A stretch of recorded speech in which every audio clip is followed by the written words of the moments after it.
It's time for Chill and Heal. From mental health and anxiety to nutrition and self-care, just chill and live a happy life. Chill and Heal with Chill Spa owner Chrissy Kantor on 99.9 and AM 1370 WFEA. And she is the host with the best guests on local radio. Here's Chrissy Kantor. Oh, thank you so much, Mike, Mr. Chill. I am your Chill and Heal host, Chrissy. I am here to fuel your mind, body, and soul with goodness. We will connect, open up, share, be real, be raw, overcome, let go, learn, and grow together to simply live a happy life. Remember, sharing is caring, and we are not alone. And we have two amazing people, my favorite couple, Dick and Anne Hatin. Welcome this morning, Dick and Anne. Thank you, Chrissy. It's great to be here with you. I am so grateful that you got to come in, and it's been a little while because, you know, life has been like so busy and you haven't stopped. And so today's segment is Forever Young and Jumping Hurdles. And as I get to still see you on Facebook and so forth and all the great things that you are doing. Can you tell us a little bit about your love story? Oh. Love story. I'll let my wife tell that. She's the one who has the best reaction to it. Go ahead. We started dating when I was 15. And on our first date, we lived in a small community, which was 1 square mile. And we were going to a dance with 2 other couples. So there, 6 of us walking down the street because, of course, you don't drive for 1 square mile. And he stops everybody in the middle of the street and he says, "Oh, by the way, I want you all to know I'm going to marry her." This is on my first date. I did not know what to do, what to say. I went along with it and said, well, we'll see where this goes. And, it's been 56 years later because we dated for 5 years and we've been married for almost 51. Oh, my gosh. We're still together and it's the best thing that ever happened to me. Oh. It's also the only time she says that I've been right. Oh, my gosh. You're a smart man, Dick Hatin. Oh, my goodness.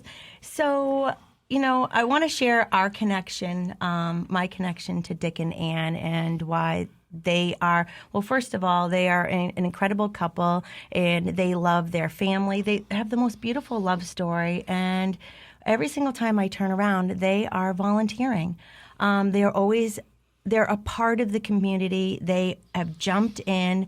Anne has blown me away. She jumped on stage. And so I just kind of want to share how... The full Monty, right? The full Monty. Of all things to make your debut, Anne. When I told my son that I got a small part on stage, he says, "Oh, please don't be the full Monty." And it was. And I had no idea what the full Monty was, gosh. even though I've been, to the different plays and so forth. It's the one show that I've never seen. And when I actually saw it at Palace Theater, I was totally blown away. Caitlin and I were out of our chairs, dancing up a storm. It was the best show.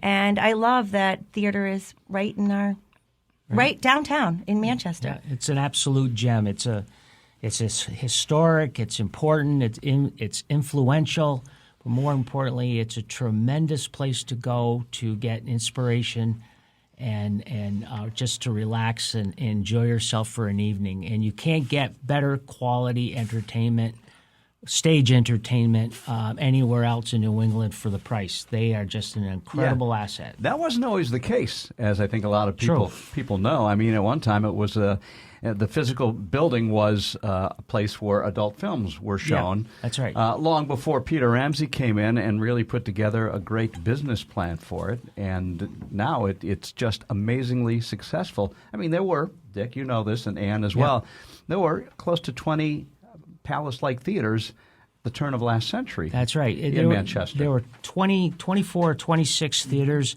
performing theaters around the community. That would include some cases they were schools, some cases it was social clubs had stages, and they would all put on skits and activities that to entertain their members. The Palace Theater is the only surviving live entertainment venue in Manchester when once there was 24 or 26 of them. And one of the things that had made that possible for the Palace Theater is the fact that the builder and developer who put that together, Victor Cheris, many, many years ago, he had his specific vision as to where he wanted it, what he wanted it to look like, and he vowed he was going to deliver a facility to Manchester that would be worthy of the kind of entertainment he was hoping to have there, which would have been ballet and concerts, the sort of thing you would dress up in top hat and tails to go see, because that's what everybody aspired to. Manchester had a reputation as an industrial community, and he wanted to show Manchester in a different way. Well, he built a facility that happened to be the first air-conditioned building in New Hampshire. It was the first fireproofed building in New Hampshire. Thank goodness for that. That Thank saved goodness. it. Exactly. Firewall. So, surprisingly enough, the building survived a major fire right next door to it. The fact that it was air-conditioned, it introduced people to the fact that you can go see performances year-round, which was really stunning to think of. And finally, the one thing that he also did is he turned down an invitation from a Boston real estate developer who proposed that they tear down the Palace Theater building and turn the stage situation around so the stage would be where the alley is behind the theater now, all the way over to where the Rex Theater is and what was once the Manchester Union Leader building. And he wanted to build a 2,500-seat theater and build a luxury 120-room hotel where the theater actually now sits. And Victor Cheris said no. He wasn't going to sell. He didn't want to pursue that. He thought this was the right size at the right place. And he turned out to be right, because if that larger theater had been built with a luxury hotel, it would not have survived the Depression era, and that asset for Manchester would have been lost because the building would have been torn down or put to some other use. I totally forgot that you did the book on the Palace Theater. That's right. I'm sitting there, I'm thinking, wait, he knows a lot. Oh, he wrote the book. And I would love, because you do know all this information, I would love, well, you say air conditioning. Yep. Tell us about the air conditioning and how it was set up. Okay. Well, there's the first building in New England that was defined by public media as an air-conditioned venue is what we now know as the Wang Center down in Boston. In the Wang Center's building served as an example for Victor Cheris. He took a look at that and he said, we can do that in Manchester. So what did it consist of? Well, first of all, the building had ductwork to circulate the warm air that was being generated by the boiler system. However, they took advantage of the same ductwork for purposes of cooling. And what they built in the basement were these huge vats that would store blocks of ice that were brought down originally by horse-drawn wagons from a storage shed, So chill. taking ice from Lake Massabesic that had been stored, because in those days you harvested ice in the wintertime for freeze boxes and so forth. So these blocks of ice would come down, and where there was the coal chute in the sidewalk, that chute would open up. They would slide the ice down into the coal storage room, and they would then migrate the ice into those huge tubs. And above the tub was this huge propeller-type system, like a huge fan, and it would be turned into a rotation where it would pull the cold air up, okay? And while that was going on in the roof, they had cutouts in the roof with two large vents built into the roofing system. Again, propellers that would turn, but they were forcing the hot air that was rising out of the building. So you created this airflow, and it was all chilled by Lake Massabesic ice. It's amazing. Amazing. Didn't know that, huh, Chris? I had no idea. Yep. Great story. That is so chill. We have to get you a copy of the book. Yep. Yeah, definitely. I did a lot of research and had a lot of help. I worked on the historical story of the Palace Theater from its founding to what I would describe as the early 40s and early 50s. And right after that, the Palace Theater went dark. It lost its direction and its purpose. And you mentioned earlier it was, Mike, that it was used for adult entertainment. Well, it also was used even before that. There was a butcher shop on the stage where meat was cut and packed and delivered to different outlets around Manchester, food stores and the like. Was there a crowd watching and applauding? Or? No. And New York, there was no orchestra playing live music. So, but what it also had at one time was a place that had boxes that were stored. A company that made boxes, they stored their inventory in the theater. And eventually, the seating area of the theater was used as a study hall for a business college that existed in the upper floors of the buildings next to the Palace Theater. That business college eventually morphed and evolved into New Hampshire College. Okay, and then it morphed into Southern New Hampshire University. So that business got its start. That educational facility got its start on Hanover Street, but eventually and had some connection to the Palace Theater, which is a fascinating story that it did.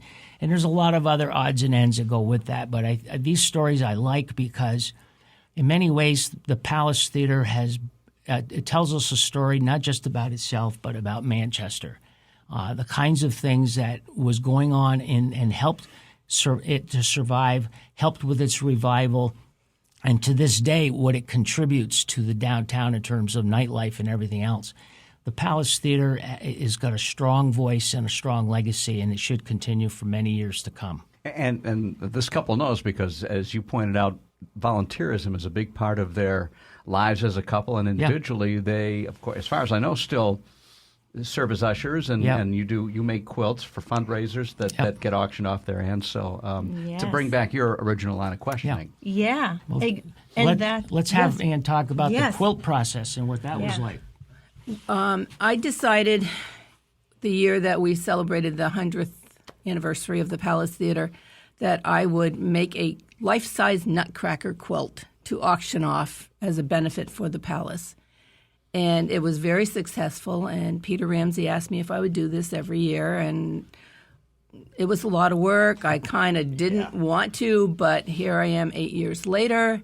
I made a different quilt every year, and we've raised almost $50,000 in 7 years. One of those years, the Palace was closed, and I just asked for donations, and I raised $2,100 because I figured those kids didn't have a graduation. They lost their senior year of high school. They at least deserved to get some sort of scholarships. So we did raise some money that year anyway. Last year, we raised $9,732 on the quilt, which blew me away. The support of everybody is amazing. I absolutely love it, and I've already got this one's done. Right. How do you pick the theme? I know you did the Nutcracker for the 100th anniversary. I did Nutcracker for 5 years. Okay. And the last year I thought I was going to do something easy, and my uncle had passed away and my aunt gave me all of his watercolor paintings, and I was posting them on Facebook every day for over a year. All through COVID, I posted on Facebook just to give some people some joy. And one of them that was my favorite was a red truck with a Christmas tree in it. I don't know who has that painting. I've got a picture of it, but I don't have the painting. I saw a panel in the Patch's Quilt Shop on Candia Road, and I said, that's going to be my quilt this year. So I bought that panel, and I worked doing borders around it and quilting it and everything. And it was the most popular.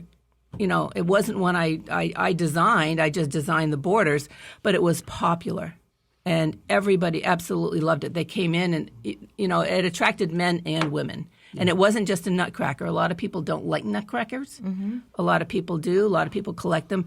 This worked out really well, and I think that's what I'm going to do. This year, the scene is an old street with old cars looking down the street, and all the trees are lit up, and it looks like the front of the Palace Theater. And I actually did a little marquee that I've glued on there that says Palace, and it looks like you're looking down towards City Hall. So that's going to be the quilt this year. That's a $10,000 quilt right there, I think. I hope so. No pressure, Anne. I hope so. But it's fun. I enjoy it, and Dick and I work every show from the weekend before the Nutcracker right through the last show of the year to raise money for this. 33 shows. Yeah, 33 shows we work. And this year they're talking about costuming us so we look like the people in the Christmas Carol. Oh. So that would draw more people to our table as well. Oh, so that the Dickens play that happens Yes. every December. Yes, so that'll be fun. I think this is one of the first years that I actually missed the Nutcracker. Typically, I get to put on women's clothes and play Mother Ginger. Yes. for one of the episodes or one of the performances. I was out of town, and it just didn't Yeah, work they did out, it a but- week early this year. Yeah, kind of fooled me there. Yeah.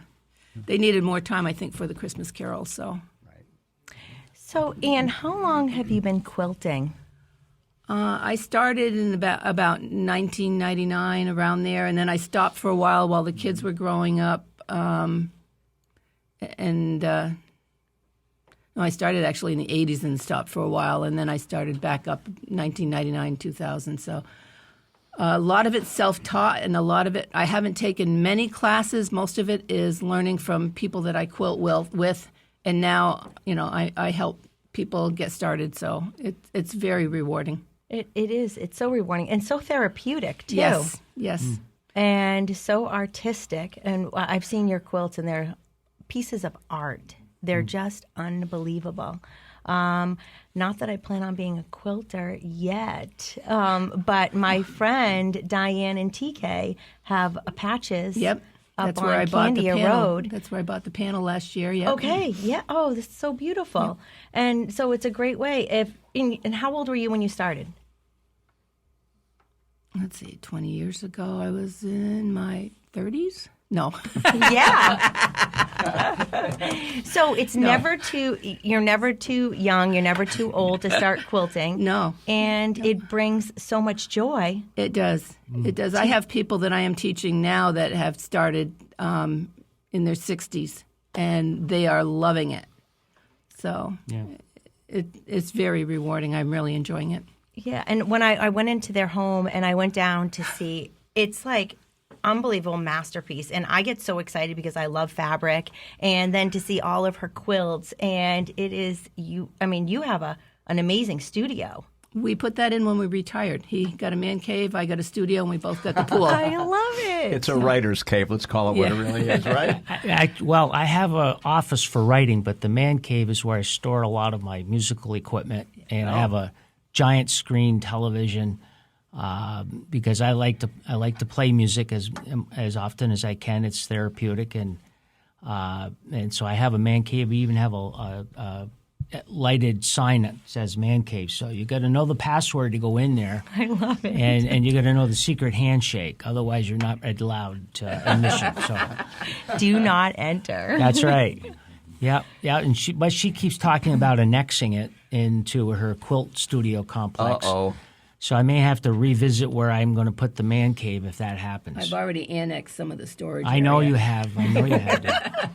But one of the things doing a bit of a circle here, one of the things that we often do, and people have commented on this, we have been volunteers since we were youngsters.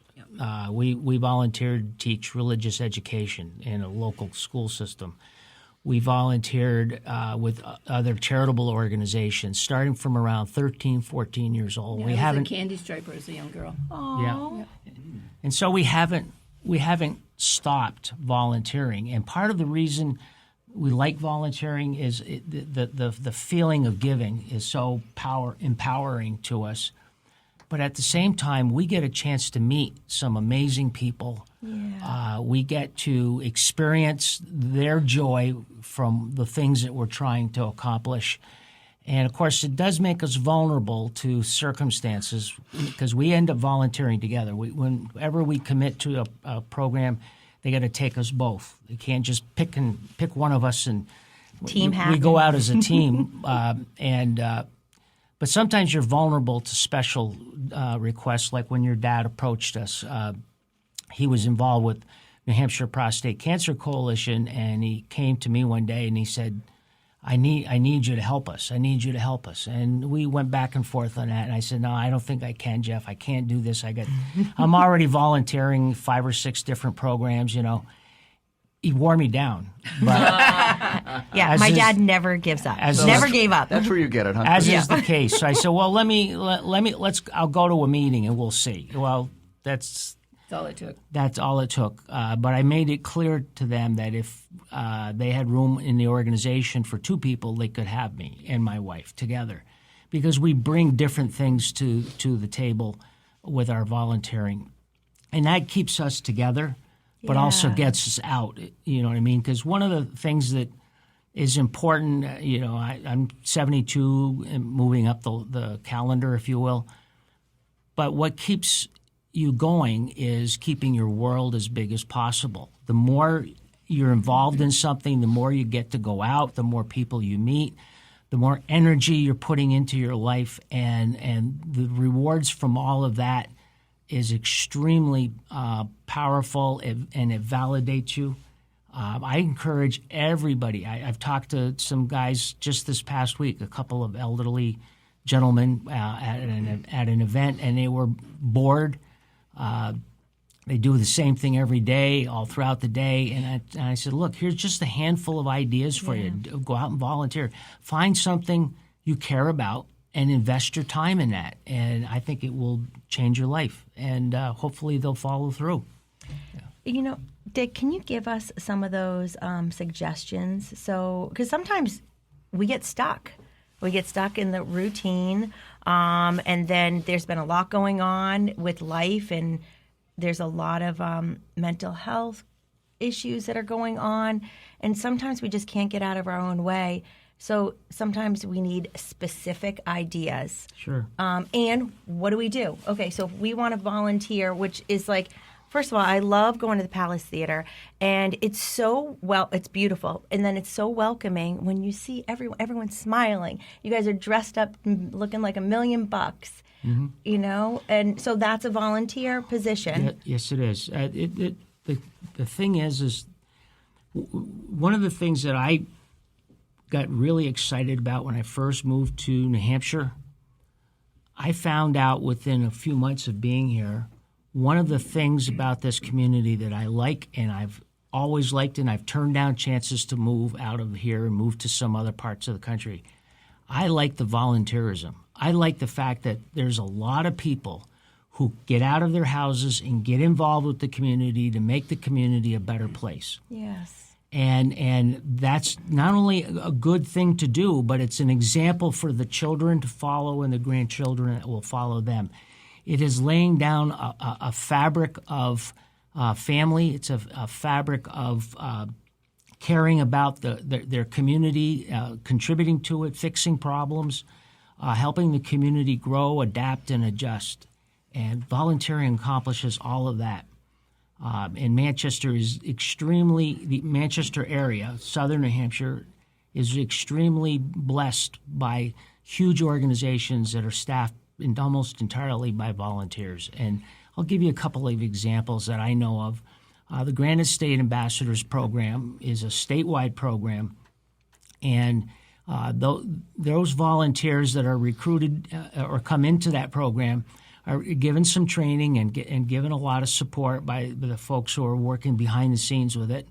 But what you do is you end up volunteering at the New Hampshire information centers that we have along the interstate system, or at the airport, or downtown Manchester, or in the Seacoast area, wherever, all around the state. So you can access and contribute your volunteering based upon where you are, where you want to go. But what you do in that position is you learn about New Hampshire, all the things that you can see, all the things that you can do, all of the changes that go on seasonally around New Hampshire.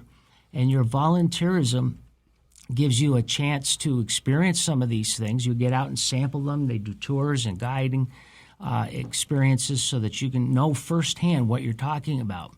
And then you're encountering tourists and others, and they're saying, well, where can I go? What can I do? And you're there with a great answer. And it's wonderful feeling. I can tell you that one of the things that they involve you in is the Big E, the New England Fair exposition at West Springfield, Massachusetts, a place that attracts an average of 100 to 150,000 people a day over 17 days. It's an enormous complex. When is this? But it's in September to almost the beginning of October. Yeah. It has 6 buildings on a street. These are reproduction buildings that resembled the state houses of the 6 New England states when they were first founded. You can, and because these are sovereign buildings that's on sovereign property, you can literally say, I've been everywhere in New England in one day. You can go from building to building to building. They have their own taxing rules apply inside their building and so forth. So, but what you do is you can go there and you can learn about Connecticut. You can learn about Rhode Island. You can learn about New Hampshire. And I can tell you firsthand, my wife will agree, that New Hampshire's building is always busy and always intensely packed with fans who want to learn about New Hampshire. And everybody comes to us with a story. This is where I go. This is what I do.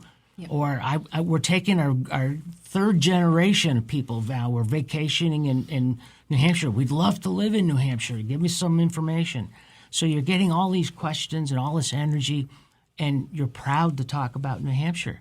You're proud to the fact that you've got something you can share.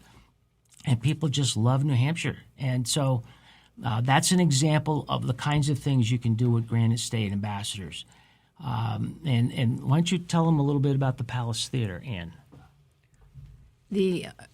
Well, we volunteer at the Palace Theater, and we average 2 times a week.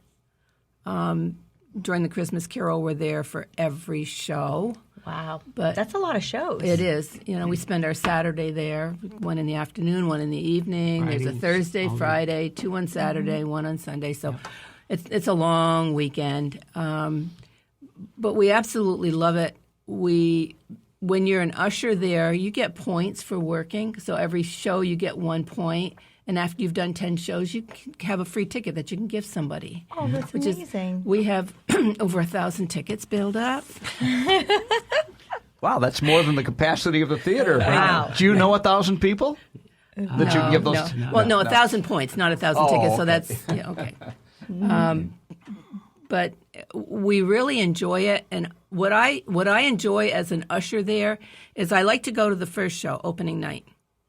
And then, of course, we do every weekend. But the difference between the first show and the last show, you can see they're getting more comfortable with their act. They're doing some ad-libbing. It just seems like it's. I like seeing the progression of it. It's just so much fun. We need to take a quick break here. Okay. Already. Okay. Time flies by when you have terrific guests. Like I said, best guests in New England. Thank you. Last week, Jennifer Vaughn, and before that, Forey Smith, and Yeah, from Yellowstone. and other friends. Yeah, so And you know what? There's a mutual thing. It's about, loving your community, being a good neighbor, and giving back. we'll get more about that. We still have a good Amazing. 25 minutes with Dick and Awesome. Anne Hatin. I was so pleased to see they were your guests today because I've known these wonderful people for years. So to have them in the studio with you today was plus for me as well. This is Chill and Heal, hosted by Chrissy Kantor on 99.9 and AM 1370 WFEA. We'll be right back. Come chill. Manchester's a war-winning day spot. Just chill. Come spend a day at Chill. Escape the stress of your everyday life. It's good for the mind, body and soul. A boutique spa with all the luxury of a resort. Look chill, feel chill, be chill. Let our talented staff make you fabulous. From couples massage to facials, spray tanning and hair design. We got so much more. Come chill. Manchester's award-winning day spot. Just chill. Come spend a day at Chill. Online at chillspa.com. More than ever before, it's important to take care of your well-being and fuel your mind, body, and soul with goodness. Tune in Wednesdays at 9 a.m. for Chill and Heal with Chill Spa owner Chrissy Kantor, the Chill Girls, and special guests sharing experiences and expert advice on how to keep it simple. Just chill and live a happy life. They'll dive into a variety of topics, from mental health and anxiety to nutrition, self-care, and tips on how to look and feel good every day. Chill and Heal, Wednesdays at 9 a.m. on 99.9 and AM 1370 WFEA. We get busy with our day-to-day lives. Chill Spa wants to remind you to take time for you. Making clients look and feel their best is their mission. Chill Spa is here to treat your body, calm your mind, and soothe your soul. Chill specializes in luxurious facials, face and body skin tightening, and cellulite solutions, skin and body contouring, makeup, hair, and nail care, spray tanning, and more. Book your chill time today. 1224 Hanover Street in Manchester. Online at chillspa.com. Chillspa.com. Now, back to Chill and Heal on 99.9 and AM 1370 WFEA.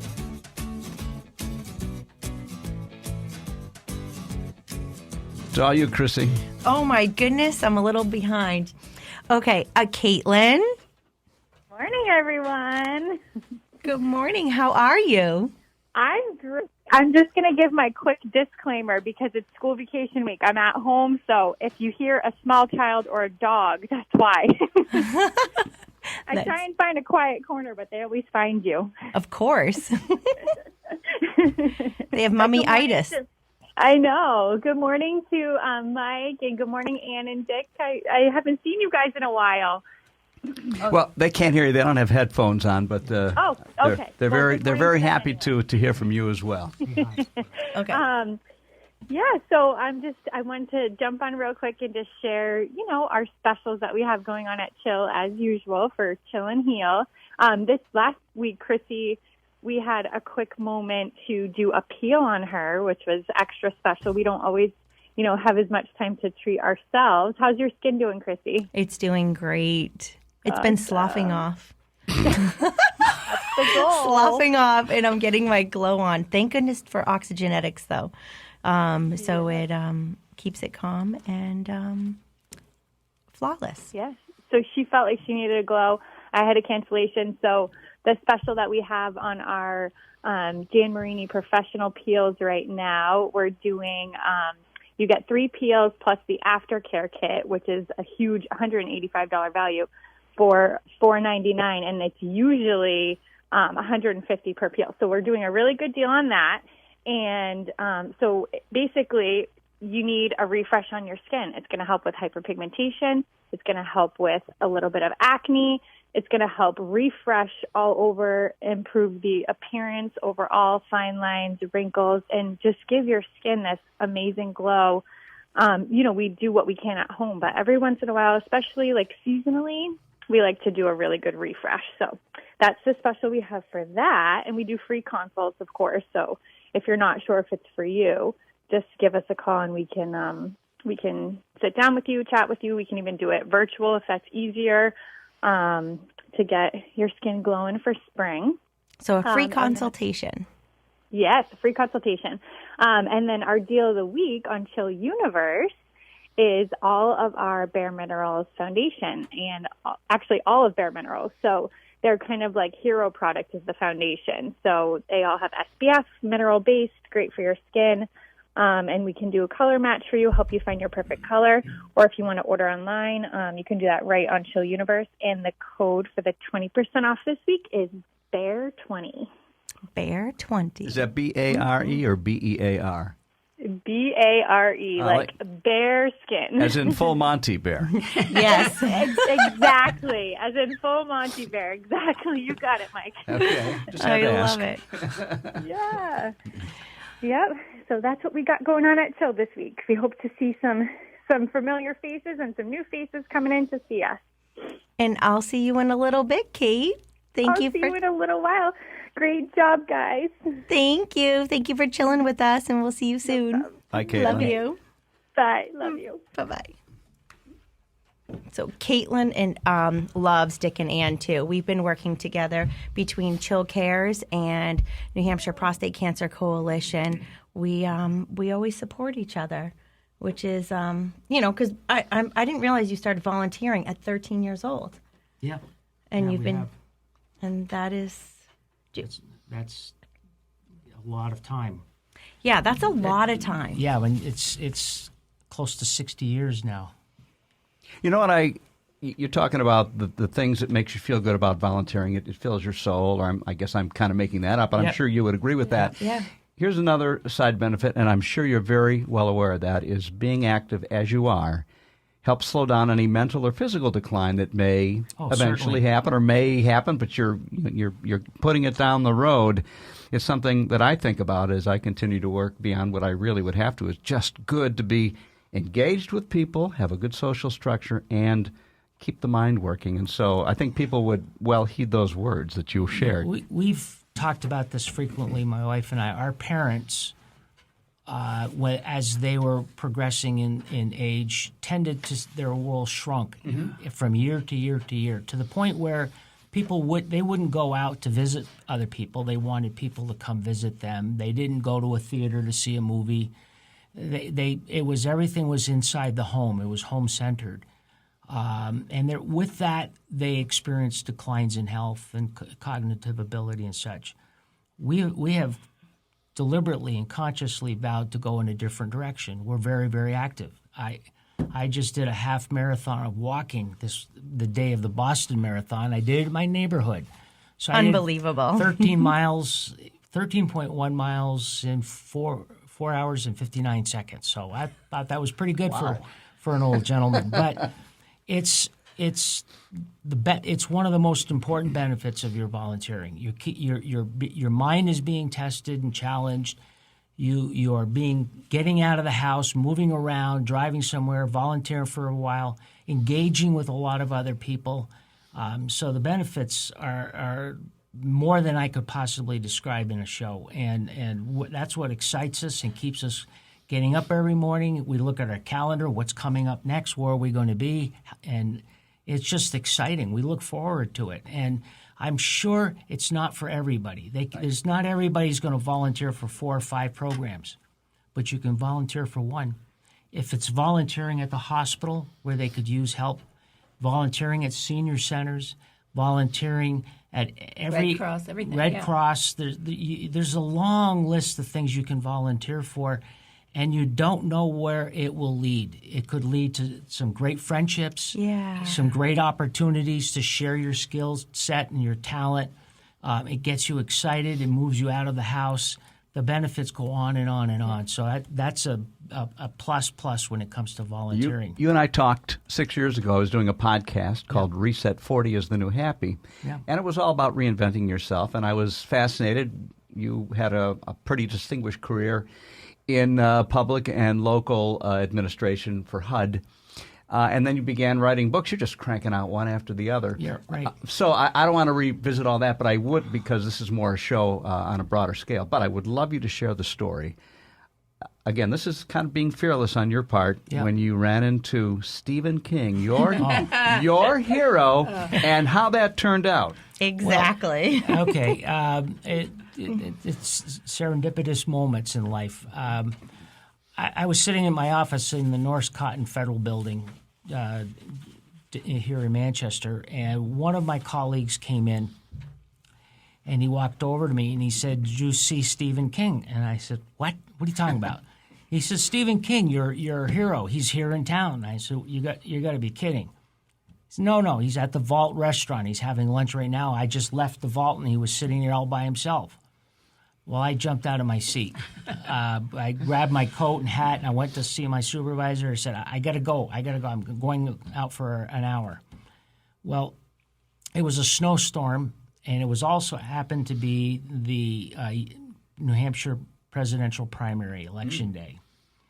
So I went over to the Vault restaurant. My glasses were all steamed up. I walked in. They asked if they could help me. I said, "No, I'm just here to see someone." And I recognized him right away, so I took some tissue and cleaned my glasses and ran over. And I introduced myself, and I said, "Hey, I'm a great fan. I'm just glad to see you here, and I just want to tell you how much I love your books." And I mentioned a couple of books. And he said, "Wow, thank you, appreciate that." And I had brought with me a 3x5 card, and I asked him to sign it. I forgot a pen. So I had to go find one and brought it back, and he was gracious enough and he autographed it. Then he said, why don't you sit down? He had nobody with him. And he said, we could chat a bit. And I said, wow, if you don't mind, no. So I sat across from him, and before long we were talking about, not writing, we were talking about the Red Sox, the Celtics, the Boston Bruins, University of Maine's hockey team versus the University of Vermont's hockey team, and UNH. And we went through this list of sports things, and then we started talking about 50s television and old science fiction movies and horror movies and the things he did as a kid and things that I did as a kid. We shared all of these interests, comic book reading. People may not remember, but comic books when I was a young kid, if you were reading comic books, you were on the fast, slippery slope to juvenile delinquency. Yep. Your life was over. If you were a comic book reader, there was no hope for you, no future.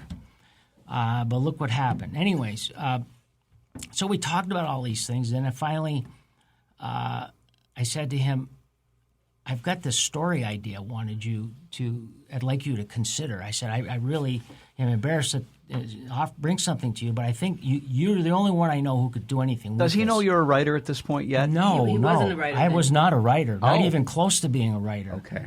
And how old were you? Let's see. I can't remember the year. Well, it's the primary that Gary Hart ran. Oh. Okay. Gary, Oh, wow. Gary Yeah, Hart, A okay. while ago. And yeah, In the 80s, I think. Yeah. So I laid out the story idea about this abandoned cemetery that my wife and I stumbled across many, many years ago up in Vermont on the top of a mountain.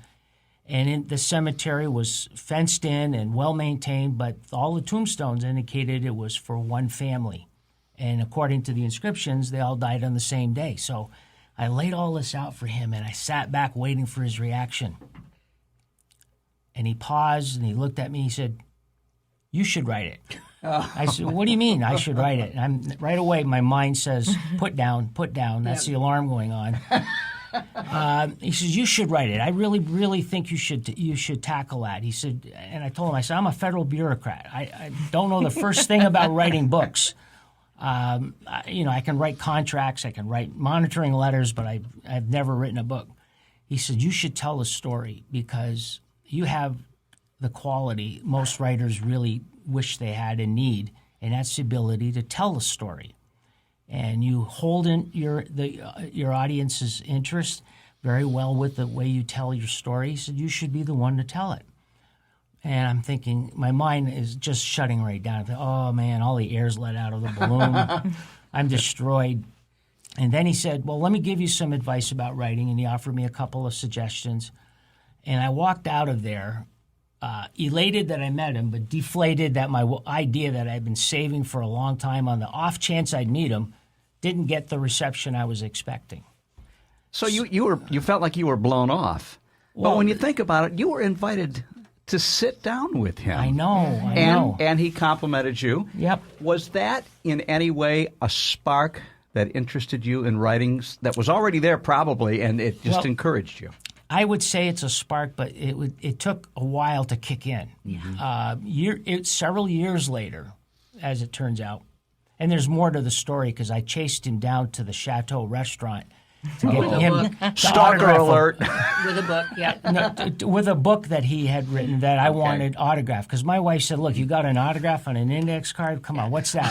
Take one of the books. You yeah. got to get one from him on a book." So I sent him down there in a major storm. Yeah.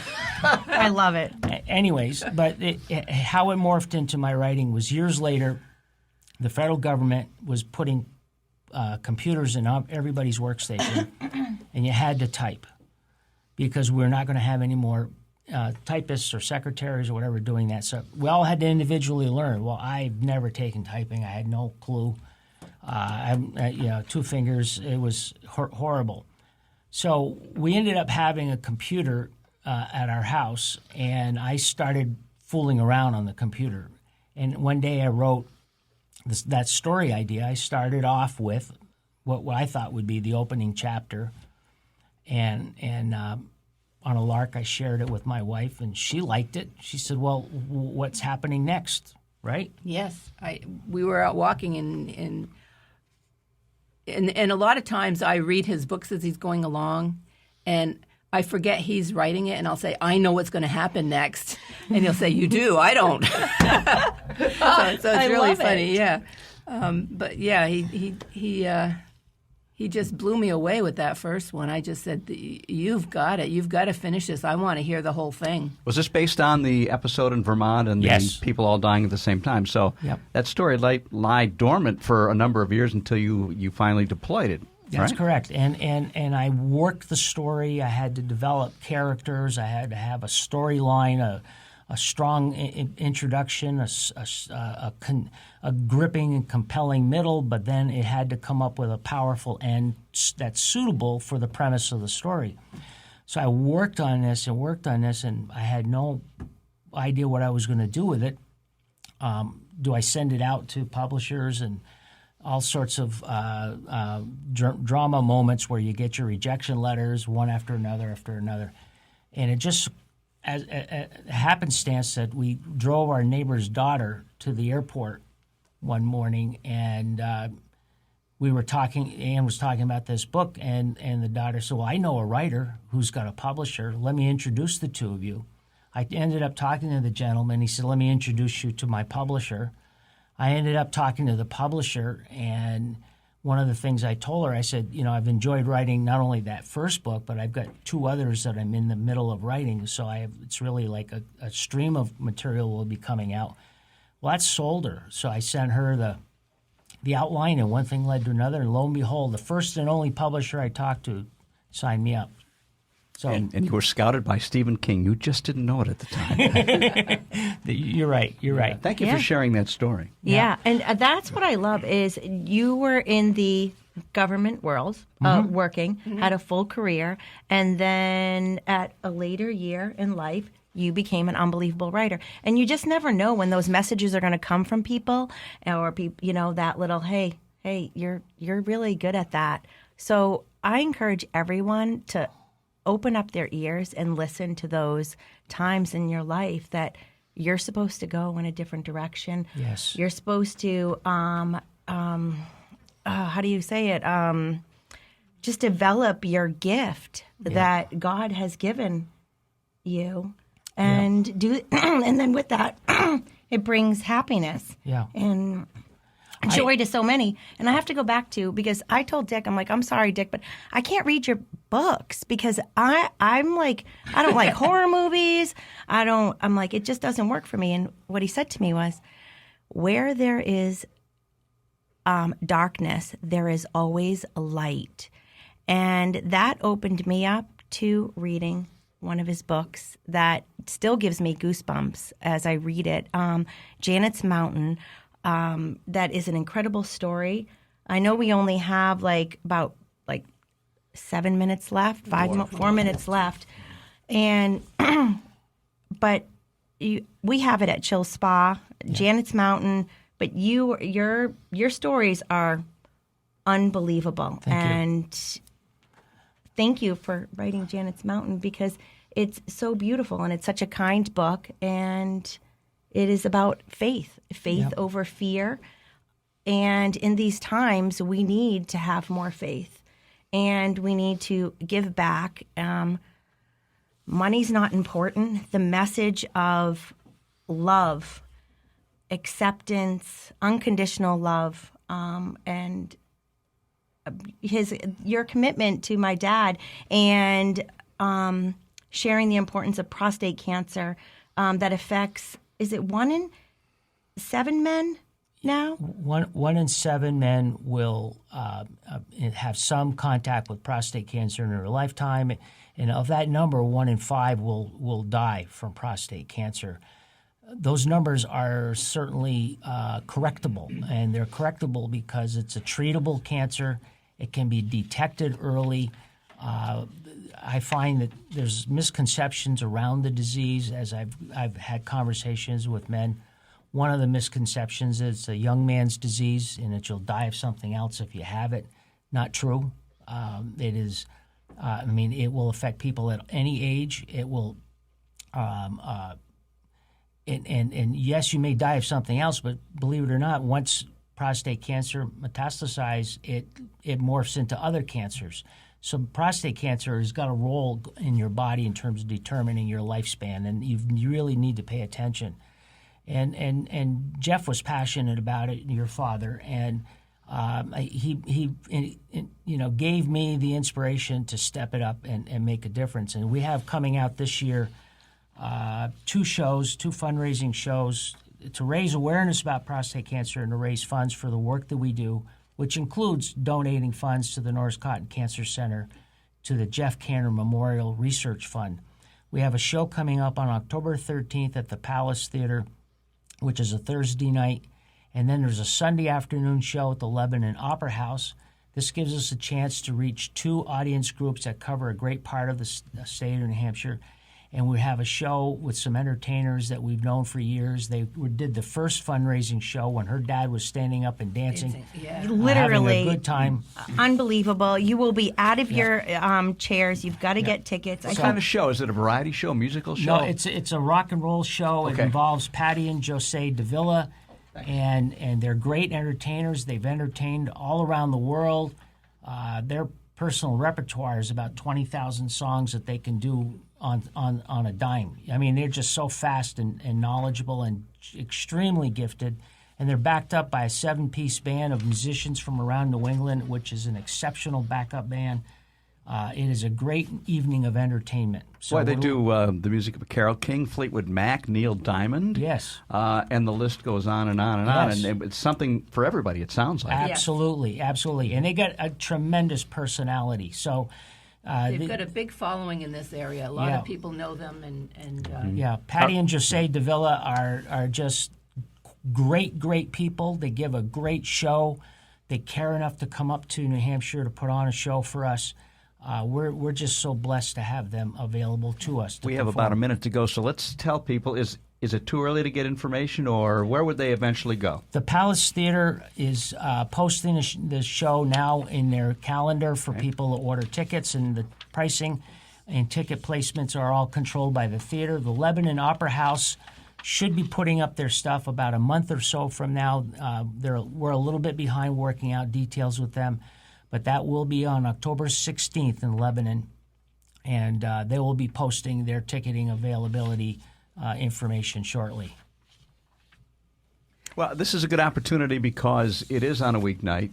People are not going to be out of town. Right. They're going to be available. There's usually more access to local restaurants in both those communities, so it seems like it's a win-win. And we talked about this 6 years ago when you were just kind of getting involved in it. Yep. And I love to see where you've taken it. Yeah, it's a great show, and these people make it even better for us because they care about us. They care about New Hampshire. They care about their audience, and that comes across in their performance. They're just sweet people. Yeah, so sweet and unbelievable. And I'm so excited. How long has it been? 5 years? It's 6 years? Since oh they've my been God, here. 7? I think 5 years since they've been here. They did 3 shows. They did 3 shows. Oh my gosh! And then we had an Elton John for 2 or 3 2 shows. 2 shows, and then last year we had 2 years we didn't have any. Yep. Because of COVID. All right, Chrissy, it is time to wrap it up. Your music is playing you off. All right. Well, thank you, Dick and Anne, for joining us, and we should all be taking the reins of our lives and making every day a great chill day. Fuel your mind, body, and soul with goodness. And one thing to have happily ever after, can you share something? 20 seconds. Never go to bed angry. That's right. And always do things together. Amen. We do, yes. Yes. Because that's what you do. And listen to your wife when she says get Stephen King's autograph on a book. Yes. Look where it led, yes. Yes. Thank you for chilling with us.